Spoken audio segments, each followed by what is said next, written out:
Meanwhile, one of the giant minds of our time has taken time off from his brain surgery classes and rehearsing with the London Philharmonic to lay down the law. I'm heavily into constitutional reform. There's one glaring defect in the Constitution. It hardly mentions me at all. Now, I'm going to change all that. Every clause in the Constitution will be rewritten so that it starts Gareth Evans says, and then the usual stuff. Civil liberties, for example. That bit's going to read Gareth Evans says, and then a whole list of civil liberties, written in sociological jargon to show that I've been to university, and then except in Queensland at the end. That's to show that I want to stay in office. And I will. You deserve it. We also have another great political mind in the programme. He prefers to remain anonymous. When I was asked about parliamentary reform, I always used to stand on the Constitution. It was the only way I could reach the microphone. And even then it was only by the skin of my teeth. A man who knows how government works. Well, he ought to. He took his apart. He just couldn't put it back together again. But enough of his troubles. What about ours? Here is the news. Good evening. And the nation teeters tonight on the brink of school holidays and the hideous prospect of having your house filled up again with your children. Analysis of the election continued during the week with ALP strategists trying to work out what went wrong, John Howard trying to work out what went right, and the electorate trying to work out what went on. The Labor Party, smarting at the realisation that a significant number of Australians no longer believe in Santa Claus, are meeting tomorrow to see how many of the 7 dwarves they've got to put in the cabinet to keep Grumpy from shooting his mouth off and to make sure Dopey's not in charge of designing the next ballot paper.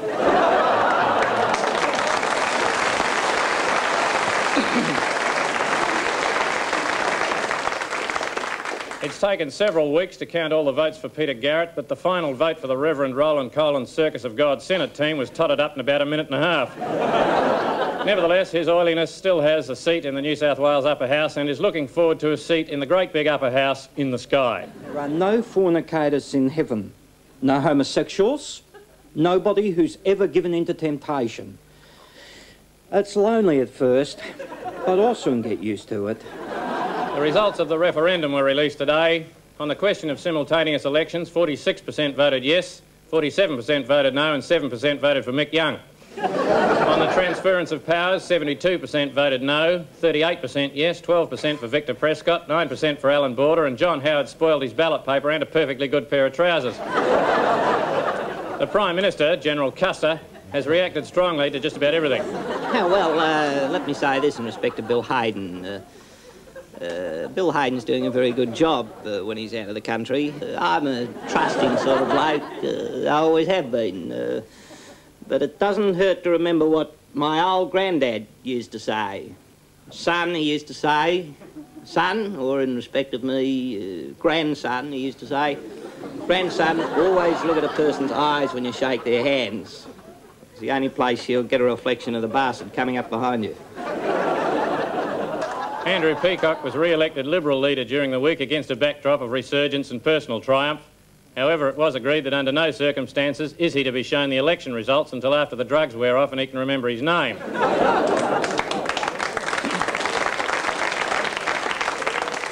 Union Carbide officials have arrived in India to determine the cause of the accident that whittled the staff down during the week.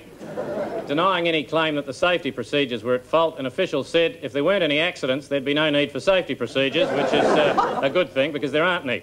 At the Chicago plant, we have safety procedures, but no accidents. You can't have everything. American defence scientists thrilled the capacity crowd this week with the news that they've developed a tactical anti-radiation pill that will enable pilots to stay alive long enough to bomb Russia. A more general application for civilians looks likely if they can come up with a chemist shop that can withstand nuclear attack. Martina Navratilova shocked the tennis world during the week following her defeat at Kooyong when she sacked her specialist Australian coach.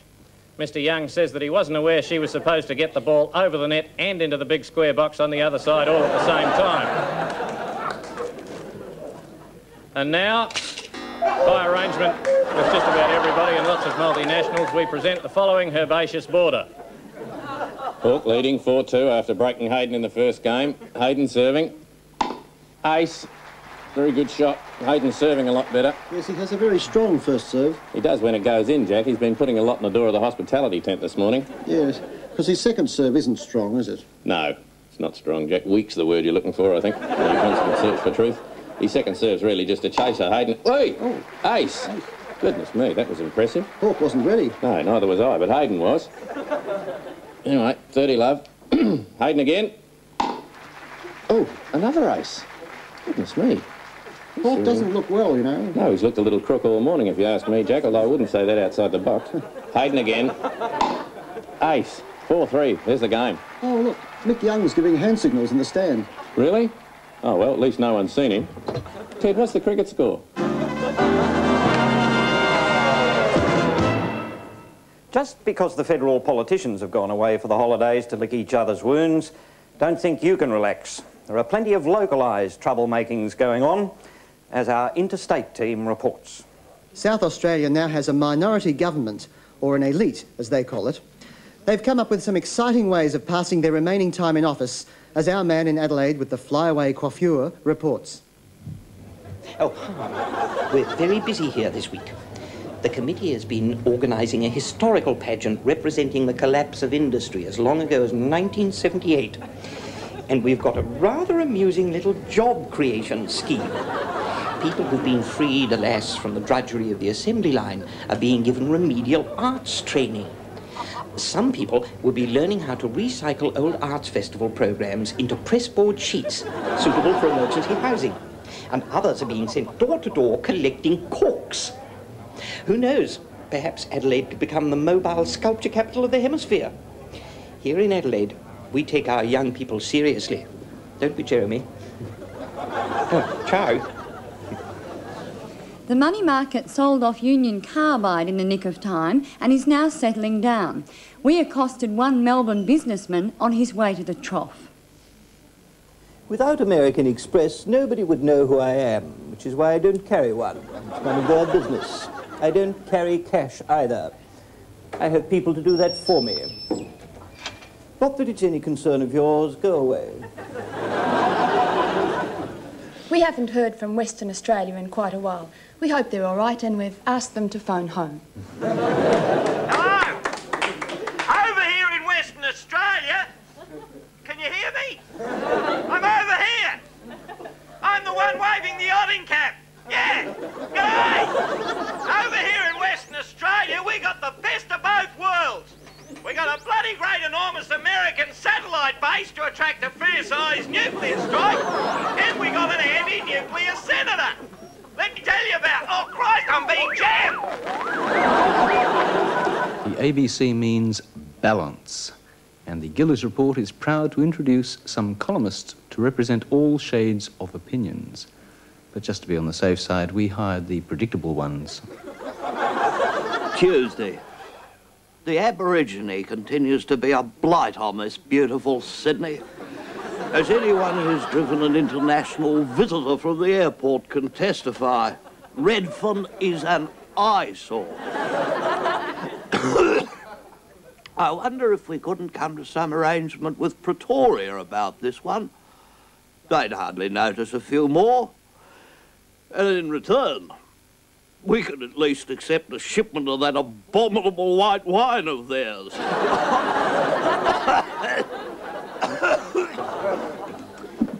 People often ask me, why am I so keen on ancient Egypt? Well, it's because ancient Egypt was a lot like the Australian film industry. Eventually, the sand covered everything over, leaving nothing more than a few huge empty monuments with nothing much in them. And they spent a fortune doing it. There's a couple of them in the background in Gallipoli.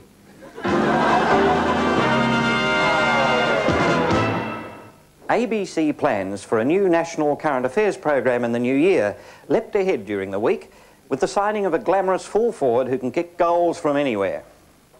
Right, $25 to start, and here we go. What famous criminal... Graham. Ian Sinclair. No, Ian Sinclair, the very idea. No, what famous criminal organisation? Jane. Western Mining? I don't know where we get them from, Norell. No, what famous criminal organisation Miss miscalculated? Victor! Mick Young. Let me finish the question, Victor. What famous criminal organisation miscalculated in 1936 in claiming that the Reich would last 1,000 years? Victor! VFL. No, the Australian Opera. No, the McElroy brothers. You're way off beam, Victor. The Federal Treasury. Well, he's correct, but like everyone else, he realised too late. And now, children, remember last week when Alice and her sister were sitting by the river and Alice fell down a hole in a voting paper and the ALP said, eat me, and the Libs said, drink me, and she ate a bit of one and drank a bit of the other, and then everything went all funny? And Mick Young ran away through a little hole in the skirting board? Curiouser and curiouser. Well, now she's caught in a series of summit meetings and doesn't know what's going on. The time has come, The Walrus, Mr. Acting Liberal, Deputy Speaker, Adelaide. to speak of many diverse and interrelated things that underpin the present debate. I call upon the government spokesman for shoes, ships, sealing wax, the arts and defence support systems to respond to the claim that he made in this House on a previous occasion certain remarks concerning it was brillig in the slithy tove and various other piffle about gyres and gimbals and waves and so on. Shame! Sit down. All in favour? No! Against? Yes! Right! Carried. Who are you? I'm Alice. Alice, NDP, Wonderland. That's not very right. What do you want? Off with my head!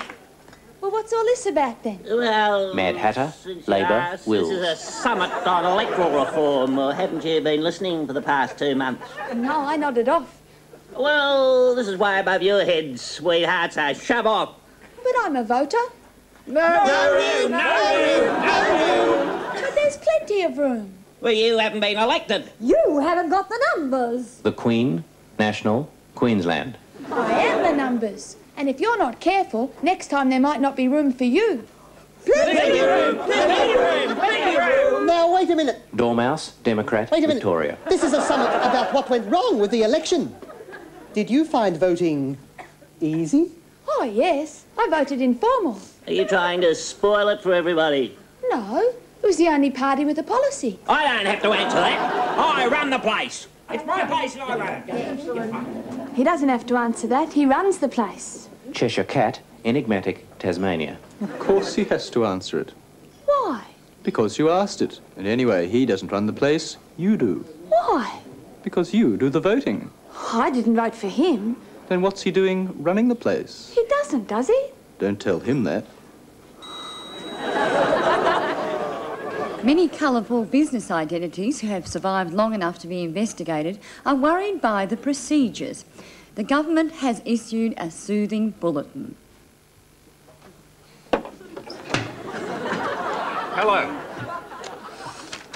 The Department of Reassurance is often asked, what are my rights as a citizen when a crime investigation gets on to me? Well, it's really quite simple. If you're very, very important, then you've got the same rights as a burglar. A very successful burglar. Millions of dollars will be spent trying to outspend your lawyers. If you're very, very important and you've met the Prime Minister, or even seen him in the flesh, then you may as well mail your biography direct to the Fairfax newspaper of your choice. If you're very, very insignificant, then you'll probably go to jail. And, of course, probably lose your property. It's funny, isn't it? If ASIO carried on like crime inquiries, people would take to the streets. Those same people who want crime inquiries leaked. Life's full of little mysteries. Right, for a pick of the board, who am I? I was born in 1929 in Western Australia. Graham. Herb Elliott. No, not Herb Elliott. My father. Jane. Ian Sinclair? Not Ian Sinclair, no, they're all yours, Victor. I went as a Rhodes Scholar to... Norm Gallagher. Not Norm Gallagher. Close. Let's have you all in again. I went as a Rhodes Scholar to Oxford, where I won a cricketing blue. Victor. Kepler Vessels. Not Kepler, no. I also set a drinking record. Graham. Bill Hayden. No, that was more recently. Now, I'll just keep going until somebody gets this. I went to Canberra in 1980 as the member for Wills. Victor. Ian Sinclair. No, different sort of wills, Victor. I became leader of the Australian Labor Party in Graham. Ben Chifley. Not Ben Chifley, no. And in March 1983, I won the biggest Jane. Fine cotton? No, that's all horses, Nicole. Yes, they think so at this stage, Tony. Yes, just listen. In March 1983, I won the biggest, Victor. Russ Hinds. No, the biggest test of my career when I became Prime Minister. Anybody? Arthur Caldwell. Peter Garrett? I'll keep going till somebody gets this. Prime Minister of Australia. My popularity was greater than any previous Graham. Roy Orbison. No, than any previous Prime Minister. In 1984, I went to the people again in an election marred by Graham. AIDS. No. Mick Young. Poor old Mick, no. Informal voting. My given names are Robert James Lee. My name is... Oh, yeah. I've seen it 1,000. I read it this morning. Bob. Bob Menzies. Bob Hudson. Marley? Bob Dyer. Bob Dyer. Maggie Tabra. Joyce Grenfell. Or Lassie? Bob Hawke, yes, my God, right. Pick of the board. Don Chip, From Sons and Daughters. Ian Sinclair, All in the Family. Andrew Peacock, Brideshead Revisited. John Kerr, In the Lost Weekend. Maggie Thatcher, On the Buses. Gareth Evans, From Yes Minister. Malcolm Fraser, Faulty Towers. Ronald Reagan, And the Fonz in Happy Days. and Bob Hawke. The Channel 9 weatherman in Adelaide. Who would you like? Don Chip, please. Don Chip from Sons and Daughters, very popular figure, very big in Tassie. Graham, you've won a whippersnipper for those unsightly weeds and borders. If it's growing, blast it out of the ground with a whippersnipper. Great, Graham. Which politician was the money behind, Narelle? All the others, Tony. We'll be back with you shortly. Don't go away. Nice going, Graham. You're killing them, son. Yes, please don't go away. This is the ABC, although it gets a bit confusing sometimes these days, doesn't it? Meanwhile, back in the real world. If 40 mugs with 40 mouths held summits for 40 years, do you suppose the walrus said that they could make things clear? Not bloody likely, said the carpenter. What have you bastards done with my economy? I've left it in my other trousers. Off with the subsidies! Off with the subsidies! I have a question. Oh, and who might you be, darling? An economist? A Rhodes Scholar, perhaps? Yes, I haven't had a job in 3 years. A civilian. No room. In answer to my question, before the election, the economy was as fit as a buck rat in a bakery, and Paul Keating had more medals than the late Lord Louis Mountbatten. But now... Now it's stuffed. Because you didn't reinvest. Reinvest what? Reinvest your income. But I haven't got an income. Ah, well, there's your trouble. Because you didn't vote for me. Because you couldn't fill in a simple application form. And you didn't vote Liberal either. You're just no good with money. And you're no good without it. I haven't understood anything you've said. Oh, well, we'll just have to explain it all to you again. Perhaps this will refresh your memory. M stands for money. 1 through to 10. I will explain. It's really very plain. M1 is the dividend when overseas investors lend a given sum at interest rates to equalize their tax rebates. Fluctuating sales accrue amounts which we will call M2. This is taxed at 8% depending on M3. M3's cash flow, negative or positive, indexation will determine this. Short or long-term futures markets are assured. Fluctuations may affect M4. M4? He told you that before. Now, take the small investor in the public sector. This requires creative economic planning. Expect a new prospectus. Securities protect us when there is a retrospective freeze. But indirect taxation leads to more inflation. Gold and silver's revenue you never knew. And M6, diamond deposits hidden in the closets. Underworked for years, now they're De Beers. In your share portfolio, M5 and 6 are trading slow, so inspect the banking sector. Public sector, people sector. M1 now is all tax-free, indirectly through M3. Futures traded from now on are money in the bank. Now compounding, M2 profit plus M4, see page 20, financial review. M1's moving out of London to the north, M2 11222112. Financial indigestion is the burning question. Just compare the yen with the Australian dollar, big losses on debentures, trouble with your dentures. Your domestic futures in a trough. M1 and 2 are the sum of your IQ. M9 and 10 are half as much again. M3 and 4 lying low in Ecuador. M7 plus is the money due to us. We need it now, don't ask me how. We're in a mess with no success. Our strategy, a tragedy. The CIA is here to stay. The market's closed. Good day.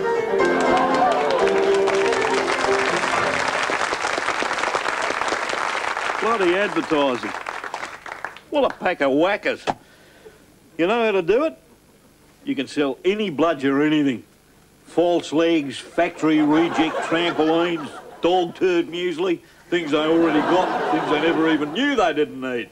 You just need Freudian psychology.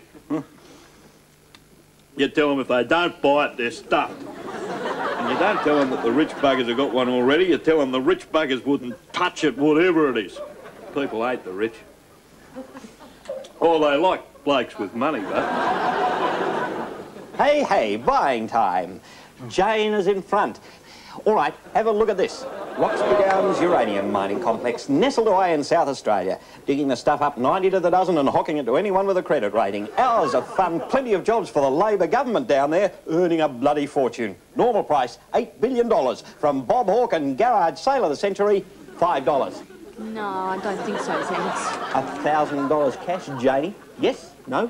Yes? No. Christ, we get them all on here, don't we, Terry?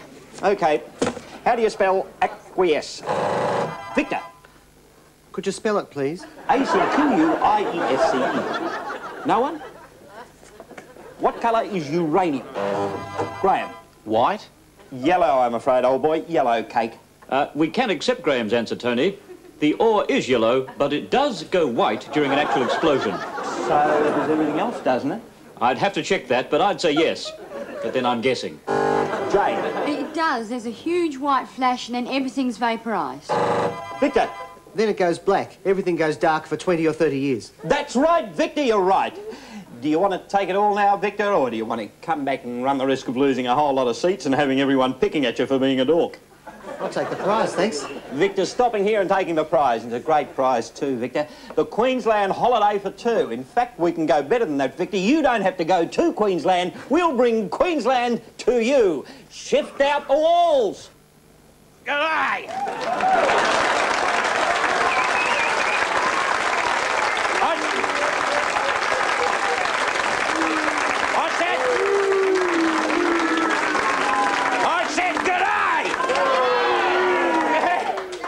What a miserable sort of welcome. I could walk into any cowshed dad's back of the house, and I do. I'd say, "G'day, I'm Russins," and before I could turn round, they'd have taken me coat, they'd be hammering together a structure to hang it on. I'd have a bucket of prawns in one hand, a bucket of Forex in the other. And men would be dragging their women folk in from the washing up bin just to pay their respects. No, but I tell you what, I'm down here to sell Queensland on behalf of the government. Which is fair enough, since the blokes in Cabinet own most of it. Queensland's calling you. Queensland's lying up there on its back in the sun calling out, "Do it to me!" The only problem we got is lies being put around by some of the other entrepreneurs. Take New South Wales, for example. For years, I reckon that New South Wales was the crime centre of Australia. Well, that's just downright dishonest.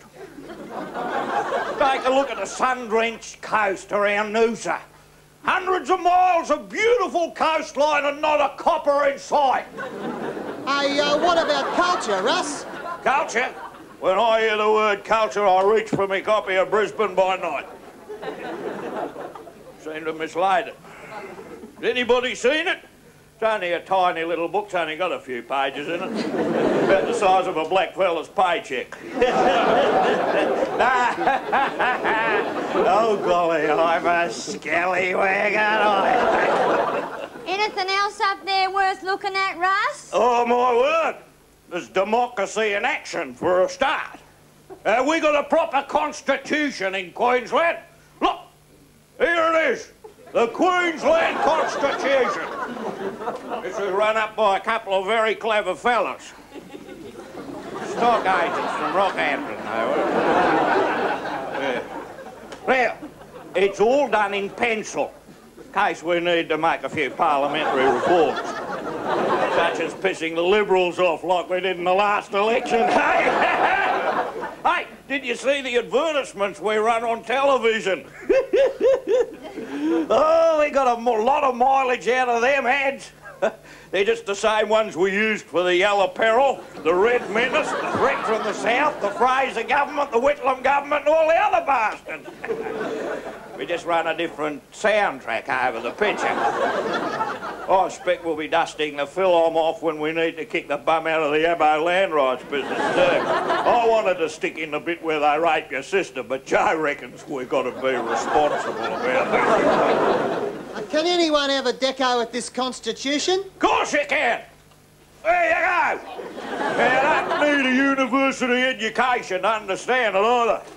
A lot of bullshit education. We got no sex education up in Queensland, and yet we've got the highest rate of pregnant teenagers in the civilised world. Queenslanders don't need things explained to them. Russ, what about jobs? You got any jobs up there? Yeah. Well, I got most of them. I got more portfolios than you've had hot dinners. In fact, some smarties reckon I got a conflict of interest. What a load of... I mean, look, if you're Minister for Racing and you keep an eye on the TAB, what's the common thread? Horses, right? Well, I got heaps of horses. Now, that's not a conflict of interest, is it? That's a convergence. Russ, do you want to be Premier? Oh, no. Joe's the boy. He represents Queensland. And I am Queensland. So he's really working for me. Queensland, uber alles. Nothing quite like it since John Foster Dulles. Dogs and sharks and meter maids sworn on the Bible that they don't have AIDS. That's what I hate about Southerners. Liberal commie scum. Queensland's number one. That's what we like about Queensland.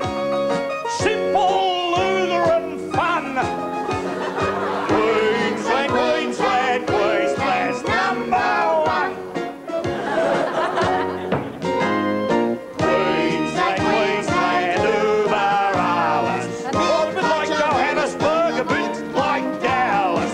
Coal and gas and manganese. Yankee Doodle Japanese. That's what we like about Queensland. The Bible and Bundaberg rum. Queensland's number one.